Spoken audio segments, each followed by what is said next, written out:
The title of our message for this morning is What God Asks of You. What does God ask of you? Have you ever thought about this topic?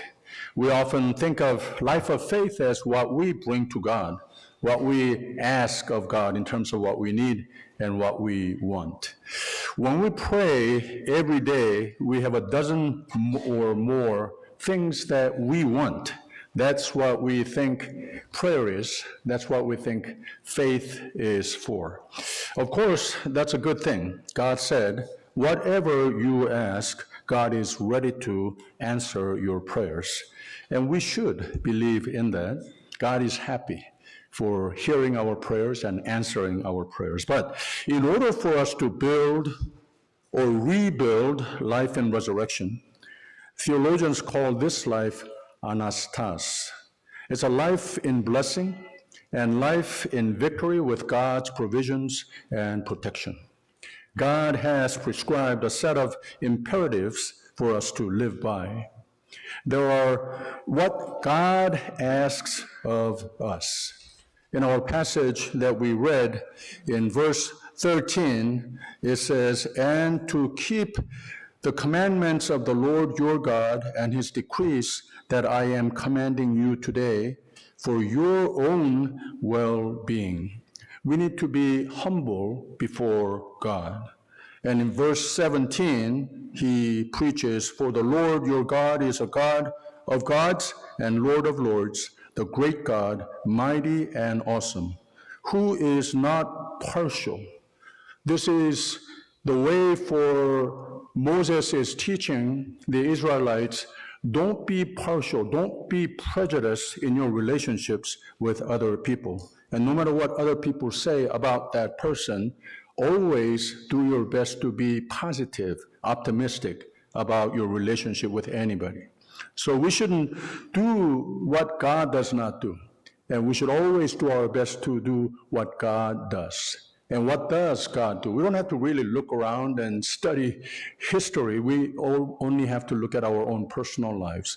What did it require for God to make me his child and even use me as his servant, member of this congregation? It is because God only chose to see me as his child, who has all kinds of potential. Sure, there are many mistakes, many sins, many ways that we fall very far away from God, but God always made that promise to make us his child. As long as we hold on to that faith, God will never change. We should have that kind of sight upon everyone in our relationships. And then he says to love and serve everybody, especially the weak, anywhere, anyone, whenever you are given an opportunity. And this thing called money, it says don't bribe anybody. God doesn't do that, so you shouldn't do that.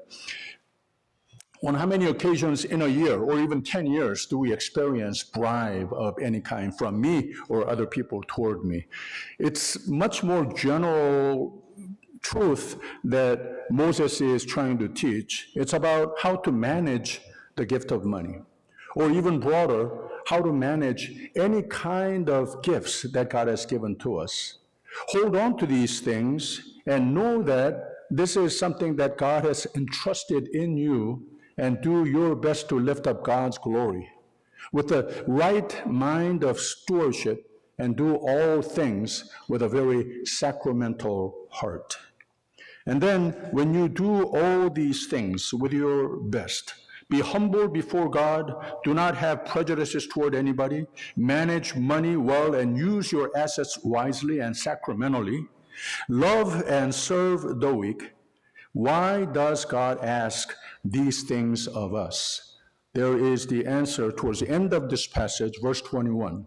He is your praise. He is your God. He is reminding the Israelites how God had rewarded them and always led them as their shepherds, because they simply did, they weren't perfect, simply did their best to follow God's will. He is your praise. He is your God. He has done for you these great and awesome things that your own eyes have seen. Your ancestors went down to Egypt, 70 persons, and now the Lord your God has made you as numerous as the stars in heaven. This is what God always has in mind toward people that he has made and claimed as his own. May faith, good stewardships of all gifts that God has given to you, and love with anybody in all relationships be your building blocks for your future. Then you will absolutely build a life in resurrection. Amen. 계속 부활 계절에 부활적인 삶의 재건이라고 하는 대주제로 신명기 말씀들을 보고 있습니다. 지난 수요 예배 때부터 좀 실천신학적인 차원의 말씀을 주신다고 그랬는데 오늘은 하나님께서 우리에게 향하여 요구하시는 것이 무엇인가라고 하는 제목으로 말씀을 나눕니다. 갈라디아서 2장을 보면 사도 바울이 이런 말을 했어요. 하나님의 사람이 됐다고 하는 의미는 예수님의 은혜로 나의 옛 모습은 죽었고 예수님을 따라 부활에 동참할 우리는 그 믿음으로 살되 나 지금 사는 모습이 예수의 모습, 흔적이 그대로 나타나는 삶이 돼야 하는 것이다 라고 가르쳤습니다. 그래서 하나님 사람이 된 나는 이제는 내가 사는 것이 아니고 예수께서 내 안에 사시는 것이다. 이런 신앙 고백을 하지 않았습니까? 이게 곧 크리스찬이 됐다고 하는 말입니다. 지난 수요 새벽 예배에 토요일 새벽 예배 말씀을 나눴습니다마는 이 크리스찬이라고 하는 제일 처음의 원어의 뜻이 무엇인가 하면은 예수 그리스도를 닮은 사람들이라고 하는 그런 구체적인 뜻을 가지고 있습니다. 보여달라는 거예요. 예수 그리스도를 따르는 삶이 되느냐? 믿어 구원을 받았느냐? 그리고 또 천국을 소망하면서 이 세상에 사는 가운데에도 resurrected life, 이 삶을 소망하면서 누리고자 하느냐? 그러면 예수 그리스도를 모시고 살고 예수 그리스도의 흔적이 나타나는 삶이 되라 하는 겁니다. 그래서 성령 충만이라고 하는 의미는 다른 것이 아니고 예수님의 품성이 날이 갈수록 더욱 나를 지배해서 내 삶의 겉으로도 예수가 막 보여지는 삶이 돼야 한다는 거죠. 그래서 하나님의 성품이 내 삶에 나타나는 삶이라면 하나님도 기뻐하시고 또 나도 뿌듯하고 내 삶이 전도의 동기가 되는 거라고 하는 말입니다. 어제 아침에 이런 말씀도 나눴어요. 사람이 예수 그리스도를 알게 되고 복음이 전도되는 동기는 설교를 통해서보다는 오히려 예수 그리스도를 닮아야 하는 every Christian이 성도가 그 삶 속에서 크건 작건 아주 프라이빗한 릴레이션십 속에서도 예수 그리스도가 보여질 때 말을 통해서 행동을 통해서 모든 디시전 메이킹을 통해서 예수 그리스도가 그 삶을 통해서 보여질 때 바로 하나님께서 원하시는 영혼 구원의 역사가 일어난다고 하는 말이죠. 그래서 오늘 말씀이 우리에게 가르쳐주는 주제는 부활적인 삶의 재건의 또 한 가지 중요한 제목으로서 어떤 모습이 예수께서 하나님이 내 안에 내 속에 사시는 모습인가를 어떤 모습이 내가 진정 크리스찬인가를 증명하는 모습인가 어떤 모습이 은혜에 합당한 삶이 되는 것인가 하나님이 내게 요구하시는 것이 무엇인가 상고해 보도록 합니다. 네 가지로 모세의 설교에서 배우도록 하겠습니다. 이 말씀을 담고 있는 더 큰 넓은 주제는 8장부터 11장까지 이어지는데 모세는 하나님의 은혜를 설교하고 있습니다. 하나님의 축복을, 은혜를, 계획을 기억하라. 예전에도 그랬고 오늘도 내일도 하나님은 변함이 없다. 이 설교를 하면서 이스라엘의 40년 광야사를 은혜로 이끄신 하나님의 선민의식으로 너희는 살아야 하는 것이다. 하나님의 은혜를 알고 깨닫고 받는 것 참 중요한 것인데 그 은혜가 내 삶에 실현되기 위해서 하나님께서 요구하시는 것이 무엇인가? 내가 뭘 달라고 하는 것이 아니라 하나님께서 다 계획하신 행복이 내 삶의 열매를 맺기 위해서 내가 살 도리가 무엇인가, 이것을 가르쳐 주더라고 하는 겁니다. 역사적 배경을 조금 이해할 필요가 있는데, 금송아지 우상 숭배 사건으로 파기됐던 10계명 돌판을 하나님이 모세의 중보 기도를 통해 다시 주시고 언약궤에 보관하게 하시고 약속의 땅으로 전진하게 하신 회고의 내용을 담고 있습니다. 말하자면 깨진 돌판은 언약의 파기를 의미했지만 다시 주신 돌판은 하나님의 자비, 하나님의 은혜로 언약의 회복의 길을 열어주심을 의미하고 있는 겁니다. 바로 그것이 10장의 1절부터 5절까지 잘 설명이 되어 있습니다. 그리고 11절을 제가 읽습니다. 영어를 읽으면 안 되죠. 11절에 여호와께서 내게 이르시되 일어나 내 백성 앞서 진행하라. 내가 그들에게 주리라고 그 열조에게 맹세한 땅에 그들이 들어가서 그것을 얻으리라 하셨느니라 라고 했습니다. 이 언약의 돌판을 언약궤에 넣고 이제는 아론은 죽었지만 레위 지파가 궤를 짊어지게 함은 하나님의 은혜로 임재하심을 의미하는 것과 또 십계명 중심의 삶으로 이제 하나님의 백성이 회개와 은혜에 합당한 삶으로 다짐하고 약속의 땅으로 향하여 나아가게 되는 것이 이게 바로 하나님의 뜻이다라고 하는 것을 설교하고 있는 겁니다. 그래서 이 돌판, 언약의 재개의 의미가 분명히 있는데 하나님은 은혜의 하나님이시고 인간의 연약함과 실수와 죄에도 불구하고 포기하지 않으시는 하나님이시라는 거예요. 언약을 신실하게 이루어 가도록까지 노상, 자비를 베푸시는 하나님이시란 말입니다.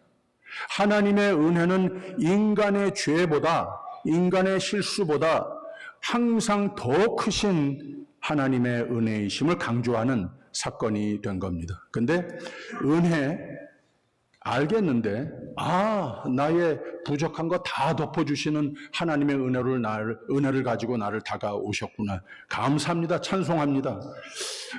그 다음에 가만히 있으면 안 된다는 거예요.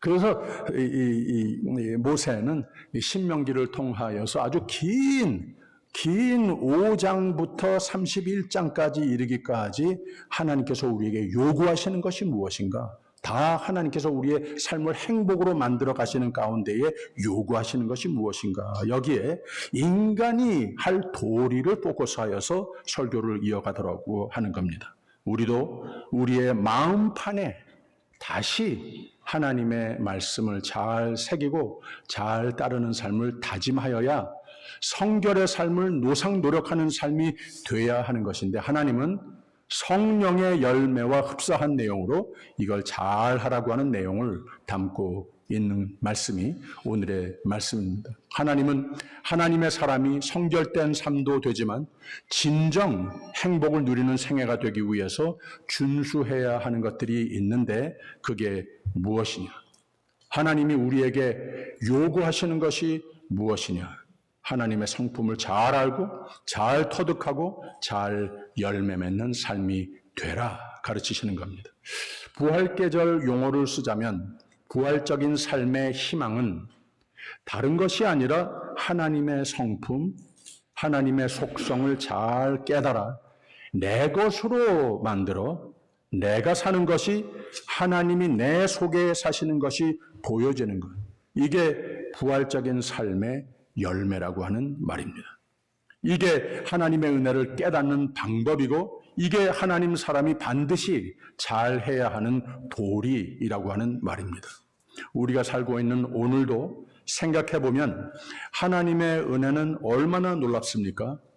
나 개인의 삶만 생각을 해봐도 광야와 같은 부족하고 열악한 것 많이 거쳐왔는데 뒤돌아보면 하나님의 은혜가 참 컸고 하나님의 돌보심, 내가 지금 여기까지 와 있는 것을 생각하면 다 하나님의 은혜 아닙니까? 우리 다 그런 신앙 고백하면서 살지 않습니까? 탕자가 아들 자격을 회복하게 된 이유는 물론 아버지의 은혜이죠. 근데 그거를 깨달았다고 그랬어요. 이 다 탕진해버리고 돼지 우리의 밤에 들어 누워서 밤하늘을 쳐다보면서 뭘 깨달았는가 하면 아버지 집이 얼마나 좋았던가. 아버지 은혜. 내가 어리석게 이것을 등지고 이렇게 나와서 이런 모양이 되다니. 이걸 깨달은 거예요. 근데 그 깨달음이 있는데 그냥 맞아. 아버지 참 고마우신 분이야. 집이 좋았어. 그러면서 그냥 돼지 우리간에 누워 있었더라면 그냥 거기 누워 사는 신세가 되고 말았을 겁니다.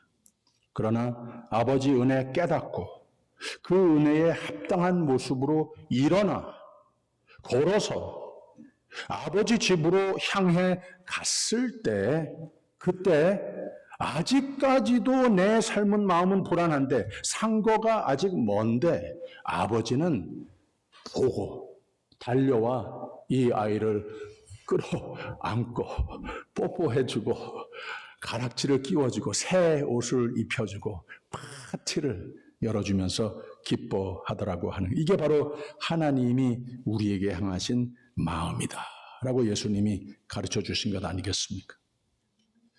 이스라엘 백성이 약속의 땅을 들어가기 위해서 요단강을 건넜어야 했어요. 근데 하나님께서 지시하지 않았습니까? 저 요단강을 건너가라.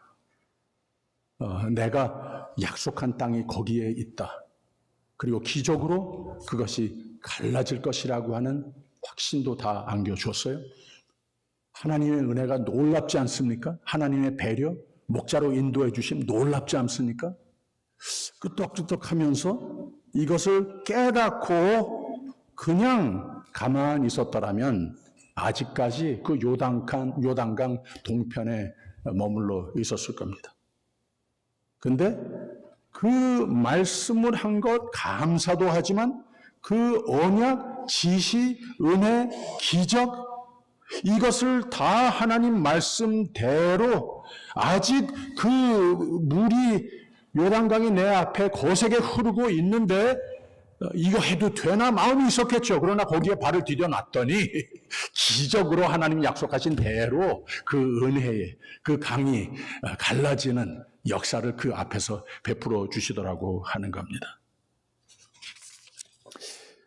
이스라엘아, 내 하나님 여호와께서 내게 요구하시는 것이 무엇이냐? 있다는 거예요. 천국인으로서 하나님이 요구하시는 것이 무엇인지 의식하며 사는 삶은 승리의 삶이 되는 겁니다. 하나님의 기적의 사랑의 손길을 매일매일 체험하고 붙들고 승리하는 삶으로 가는 겁니다. 그게 뭐냐? 오늘 말씀의 네 가지로 그 승리의 삶의 재건의 제목을 가르쳐주고 있습니다. 첫째가 12절입니다. 이스라엘아, 내 하나님 여호와께서 내게 요구하시는 것이 무엇이냐? 곧 내 하나님 여호와를 경외하며 그 모든 도를 행하고 그를 사랑하며 마음을 다하고 성품을 다하고 내 하나님 여호와를 섬기고 라고 그랬습니다. 하나님을 사랑하는 삶, 그리고 그 도를 행하는 삶, 마음의 할례가 또 중요한 컨디션이라고 말을 하고 있어요. 이게 무슨 말인가 하면 목을 곧게 하고 아는 척하고 교만하고 그러지 말라는 거예요. 하나님께서 말씀을 주셨으면 그 앞에 겸손하라는 겁니다. 하나님께 드려지는 삶을 말하고 있는 겁니다. 하나님을 섬기려고 하는 헌신의 삶을 말하고 있는 겁니다. 어느 정도인가? 그 모든 도를 행하고 그를 사랑하며 어떻게? 마음을 다하고 성품을 다하여 내 하나님 여호와를 섬기라 라고 그랬습니다. 왜 그렇습니까? 13절 보세요. 내가 오늘날 내 행복을 위하여 내게 명하는 여호와의 명령과 규례를 지킬 것이 아니냐라고 그랬어요. 하나님께서 우리에게 무엇을 요구하시든 쉽건 어렵건 금방 할 수 있건 오래 걸렸던 내가 그저 아무 손해 없이 쉽게 할 수 있는 것 같은 것이건 희생을 요구하는 요구이건 이 모든 것의 궁극적인 이유는 나의 행복을 위해서라고 하는 것을 우리가 기억할 필요가 있습니다. 하나님의 약속, 다 실현되는 삶이 되기 위해서 우리가 모든 도를 행하고 하나님의 말씀 좀 내가 따르기 쉬운 것은 하고 저거는 maybe 장로님 권사님들이 하는 거지 나는 조금 있다가 이게 아니라 모든 도를 행하고 그를 사랑하며 마음을 좀 드릴 때는 드리고 그리고 또 내가 좀 편하게 내 마음을 좀 감싸고 있을 때도 있어요. 이게 아니고 마음을 다하고 성품을 다하여 내 하나님 여호와를 섬기라라고 그랬습니다. 이렇게 하나님께 나의 삶을 전적으로 맡길 때 사도 바울의 용어를 쓰자면 예수 그리스도께서 이제 내 속에 사시는 것이 내가 사는 것이다. 이런 신앙 고백을 하면서 살 수 있는 삶이면 내 삶의 전부를 다 하나님이 책임져 주시는 삶이 된다고 하는 거예요. 이걸 믿으시기를 부탁드립니다. 하나님이 말씀으로 우리에게 요구하시는 모든 이유는 우리의 행복을 위함 뿐이라고 하는 말입니다. 둘째, 하나님의 의도는 정의입니다. 사람들과 인간관계를 맺으면서 우리가 한평생을 살아가야 하겠는데 사람을 외모로 판단하지 말라라고 17절에 이렇게 말씀했어요. 너희의 하나님 여호와는 신의 신이시며 주의 주시오 크고 능하시며 두려우신 하나님이시라 사람을 외모로 보지 아니하시며 라고 그랬습니다. 외모로 판단치 않는다. 좀 배타적인 그런 마음으로 누구든 대하지 말아라 이런 뜻입니다. 외모라면 내가 보는 눈 또는 삼자가 보는 눈으로 의해서 내가 들은 말 이런 것들을 외모로 누구를 보고 판단한다 이런 뜻입니다. 그러지 말고 하나님도 안 그러시니까 모든 사람을 볼 때에 매우 사랑, 긍정적인 마음을 가지고 하나님의 눈으로 모든 사람을 보아라. 특히 잘 모르면 충분한 시간을 가지고 그걸 노력해라 라고 하는 겁니다. 근데 우리 그걸 잘 못한다는 거예요. 제가 우리 교회는 아니고 예전에 섬기던 한 교회에 처음 부임을 했는데 한 분이 중직이 저를 찾아오셔가지고서 말씀하시는 거예요. 몇몇 사람을 꼽아서 말을 하는 겁니다. 저 사람은 목사님 조심하셔야 됩니다. 뭐 이 비슷한 말을 하는 거예요. 제가 젊어서 잘 모르고 그래서 그런 말을 들었을 때 좀 두려운 생각이 들었어요. 처음에 정말 조심하는 눈으로 바라보게 되더라고요. 근데 나중에 깨달은 것이 그게 참 해로운 거였었어요. 나중에 가보니까 다 좋은 사람들이더라고요. 예. 근데 사람들이 자기의 이 self-interest로 의해서 나만 그렇게 생각을 하는 것이 아니고 다른 사람에게도 그 눈으로 같이 보게 하는 경우가 많다고 하는 거죠. 그러지 말라고 하는 겁니다. 누구든 사랑으로, 누구든 늘 긍정적인 눈으로 보는 것을 우리가 노력해야 되는 것이다.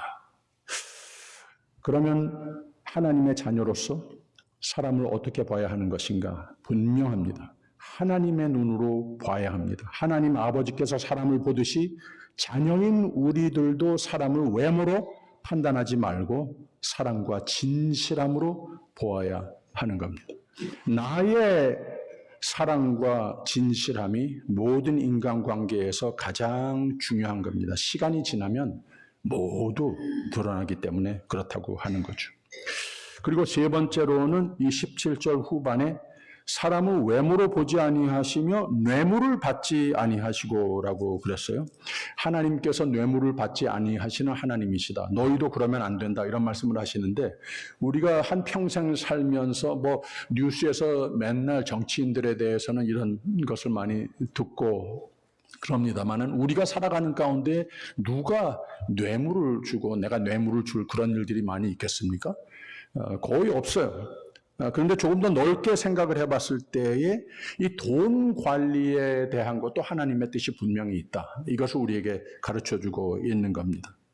하나님은 도덕적으로 윤리적으로 부패하기 아주 쉬운 하나님 사람들에게 향하여서 돈만이 아니고 나에게 믿고 맡기신 모든 은사들에 대해서 올바른 잘 관리를 하는 하나님 보시기에 기뻐하시는 스튜어십의 마인드를 가지고 모든 나에게 주신 은사를 잘 관리해야 되는 것이다. 하나님의 영광을 위해서, 그리고 이것을 하나님께서 나에게 믿고 맡기셨으니 매우 성례적인 마음으로서 접근하고 이것을 어떻게 사용하느냐를 다 하나님의 영광을 위해서, 거룩을 위해서 노력하는 사람들이 되라, 이런 뜻입니다. 참된 회개나 믿음이 없는 모든 제사나 제물에 대해서 하나님이 이거 받지 않으신다고 하는 말까지 했습니다. 그래서 한 발짝 더 나아가서 하나님께서 우리에게 주신 모든 은사는 우리가 교회에 나와서 예배를 드리면서 헌금을 준비해서 드리는 행동까지 거기에 포함을 해야 합니다. 하나님께서 우리에게 주신 모든 것에 대해서 하나님 영광을 위해서 하나님 기뻐하시는 모습으로 어떻게 쓸 것인가, 거기에 교회의 헌금도 포함이 되어 있다고 하는 겁니다. 예수님께서 그렇게 가르치시지 않았습니까? 성전에서 동전 2립, 아주 작은 액수를 상대적으로 하나님 앞에 드렸는데 이 여자가 드린 예물이 가장 큰 예물이다. 몇십 배, 몇백 배 드리는 사람들이 그 자리에 있었어요. 근데 이게 가장 큰 거다. 이게 무슨 말인가 하면 이 희생이 깃든 정성을 다해서 미리 준비해서 드리는 예물이 됐으니까. 그러니까 하나님께서 우리에게 분부하시는 바는 교회의 헌금에 대해서 우리가 확실히 알아야 될 게 있습니다. 사실 우선 이걸 아셔야 돼요. 여러분 헌금 안 하셔도 교회 운영하는 거 아무 지장 없습니다. 괜찮아요. 괜찮은데 헌금을 왜 요구하시는가? 내 삶의 전부가 다 하나님의 것인데 전부를 다 하나님께서 책임하여 주시기 위해서 내 삶의 전부가, 나에게 주신 돈은 물론이고 모든 은사가 다 하나님께서 내게 맡기시고 하나님 주신 건데 이것을 인정하는 신앙 고백의 행위 중에 하나가 헌금을 준비해서 작은 포션을 주님 앞에 드리는 거예요. 그러면서 그 과부와 같이 희생이 깃든 헌금이 됐을 때 하나님께서 저 믿음 진짜다. 나한테 뭘 갖다 주어서 이게 아니라 내 삶의 전부를 하나님께서 책임지시는군요. 그러셔야 하겠습니다. 이 신앙 고백을 하는 행위가 바로 하나님 앞에 정성껏 헌금을 준비하여 드리는 그 모습이 되기 때문에 그렇다고 하는 거죠. 그리고 마지막으로 네 번째로 사랑입니다. 고아와 과부를 신원하라라고 하는 표현을 18절에 이렇게 말했어요. 고아와 과부를 위하여 신원하시며 나그네를 사랑하사 그에게 식물과 의복을 주시나니 너희는 나그네를 사랑하라. 전에 너희도 애굽 땅에서 나그네 되었음이니라 라고 그랬습니다. 그래서 우리의 삶이 하나님께서 우리에게 베풀어 주신 놀라운 은혜, 하나님은 내 마음을 들여다보시니까 다 아는데 많은 사람들과 관계를 맺는 가운데에 하나님의 사랑의 흔적이 보여졌을 때에 하나님도 많은 사람들도 내 믿음을 인정하게 된다고 하는 거죠. 그래서 계산 없이 남에게 베풀 때는 아주 후하게 베푸는 삶이 돼야 한다고 하는 말입니다. 하나님은 늘 약자 편에 서서 그들의 권리를 찾아주시는 하나님이시다라고 하는 것을 여기서 선언하고 있는 겁니다. 그런데 이 권리, 하나님의 은혜의 윤리관상 권리를 말하고 있는 겁니다. 사회적으로, 경제적으로 약자, 그들에게 항상 도움의 손길이 필요한 거 당연하지 않습니까? 이거 내 자녀가 된 너희들이 이것을 좀 나의 도움의 손길이 돼 달라 하시는 겁니다. 사랑과 자비의 하나님이 오늘 우리에게 다시 한번 말씀하시는 겁니다. 약자들을 위해서 신원하라. 이 신원한다라고 하는 말은 돌본다라고 하는 말, 정당한 권리, 내가 자진해서 찾을 수 없는 그 불쌍한 사람들을 대신해서 그 정당한 권리를 찾아주는 삶이 되라. 좀 윤리관상의 권리를 여기서 강조하고 있는 겁니다.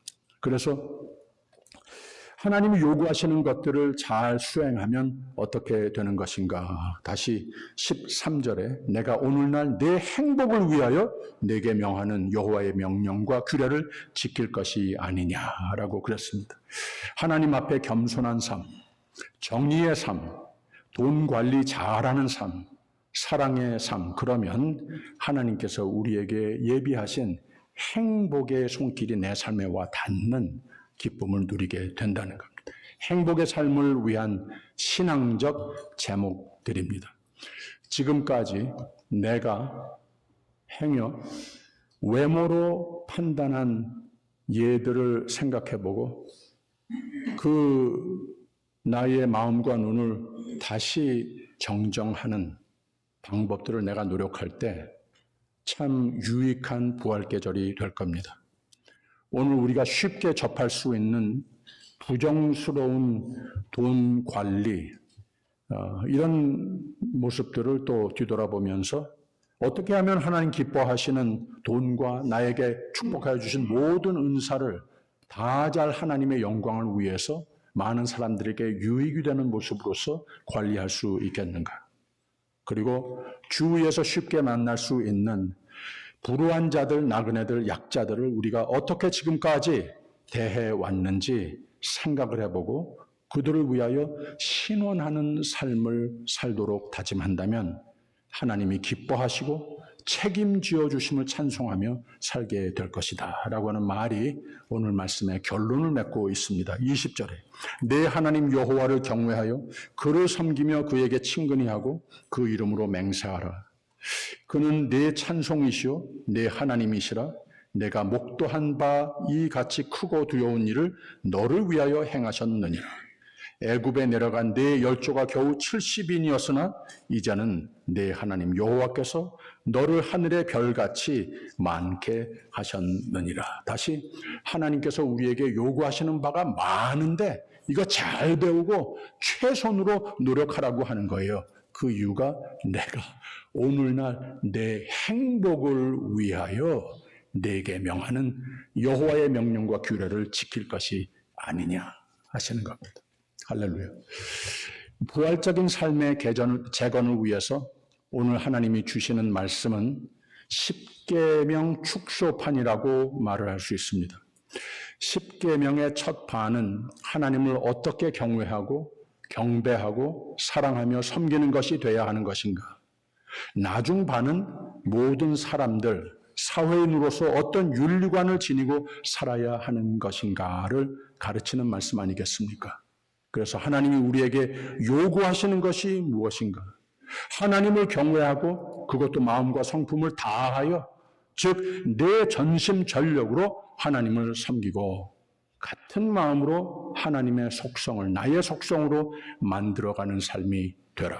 모든 사람 똑같이 하나님이 나를 그렇게 보시듯이 귀하게 여기고 정의를 정직을 살고 내세우고 누구든 특별히 소외당한 사람은 아낌없이 섬기고 사랑을 베푸는 삶이 되라 하시는 겁니다. 이스라엘아, 내 하나님 여호와께서 내게 요구하시는 것이 무엇이냐? 하나님의 사랑 감사하고 하나님을 많이 사랑하고 이웃을 많이 사랑하는 삶. 이게 곧 하나님의 사랑을 확실히 누리는 삶의 비결이 되는 겁니다.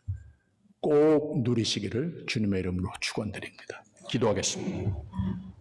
하나님의 말씀으로 우리에게 배워주신 것과 같이 천국인들로서 하나님의 행복을 누리는 생명의 삶이 되기 위하여 마음과 성품을 다하여 하나님을 사랑하고 순종하고 이웃을 사랑하며 섬기는 복되고도 하나님의 은혜에 합당한 삶을 잘 감당하는 우리 모두 되게 하여 주시옵소서. 예수님 이름으로 기도하옵나이다. 아멘.